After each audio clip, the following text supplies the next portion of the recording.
Pression, on l'a tout le temps, j'aime pas pression négative, parce que la pression, elle fait partie de notre quotidien. C'est aussi pour ça qu'on fait ce métier, parce qu'on aime avoir la pression, sinon on ferait autre chose.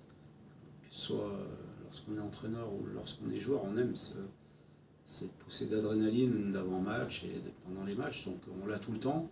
On s'est un petit peu mis dans la panade avec les 2 derniers matchs qu'on a, pour la première mi-temps contre le PAOK, galvaudé. Match à Belgrade est un petit peu différent, c'est pas notre meilleur match, mais c'était pas non plus le pire. Mais du coup, c'est vrai qu'on est dans une situation moins confortable que ce qu'on aurait pu imaginer après les 2 premières journées, et notamment après la victoire à Rome, qui était quand même, je pense, une des équipes les plus fortes de notre groupe. Maintenant, il reste encore beaucoup de points en jeu, il reste encore 12 points, on en a 6. On sait que pour se qualifier, on va dire qu'il faut 11-12 pour être sûr d'être qualifié dans les 24, qu'il en faudra certainement 15 ou 16 pour être dans les 8 maximum. Donc on sait que c'est possible. Mais comme l'a dit Nabil, ce qui est important, c'est de bien préparer notre match de demain, de bien respecter l'adversaire, parce que peut-être que c'est ce qui nous a manqué lors de la première mi-temps contre le PAOK, ici, où on a oublié un petit peu certains fondamentaux.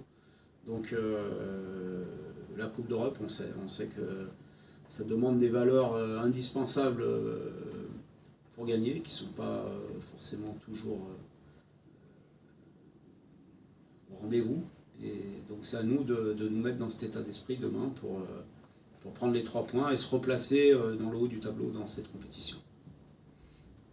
Salut Bruno. Est-ce que justement le PAOK, c'est peut-être le match à ne pas faire de la saison? Celui où tu estimes que la première mi-temps, c'était peut-être le symbole de ce qu'il ne faut pas faire? Oui, je pense. C'est d'ailleurs, je pense, de mémoire, peut-être la seule mi-temps depuis le début de saison où on a été aussi, j'ai envie de dire, pauvre dans le jeu, dans l'esprit, dans le manque d'agressivité, et toutes les valeurs que demande le football de haut niveau, enfin le sport de haut niveau en général, de toute façon.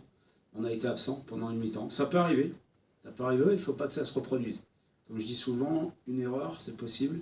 Si on reproduit le même genre d'erreur, c'est qu'on n'a rien compris et qu'on n'a pas progressé. Donc à nous, demain, on est prévenus, à nous d'être concentrés, d'avoir ce qui fait notre force la plupart du temps, l'esprit déjà. Ça ne suffit pas pour gagner les matchs, mais c'est indispensable en tous les cas.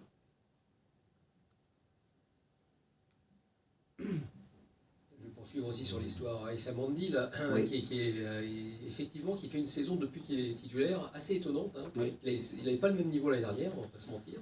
Et là, on a vraiment l'impression que c'est un patron de l'équipe. On le voit aussi bien dans ses matchs, la qualité de ses performances, aussi la manière dont il dirige quasiment ses coéquipiers.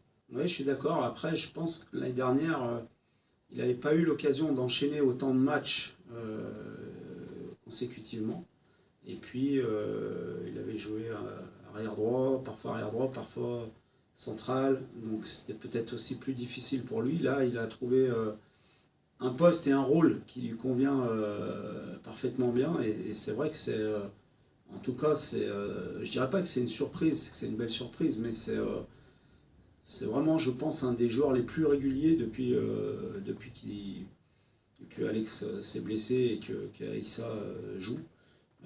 D'ailleurs, il enchaîne tous les matchs avec nous, il enchaîne tous les matchs avec la sélection quasiment.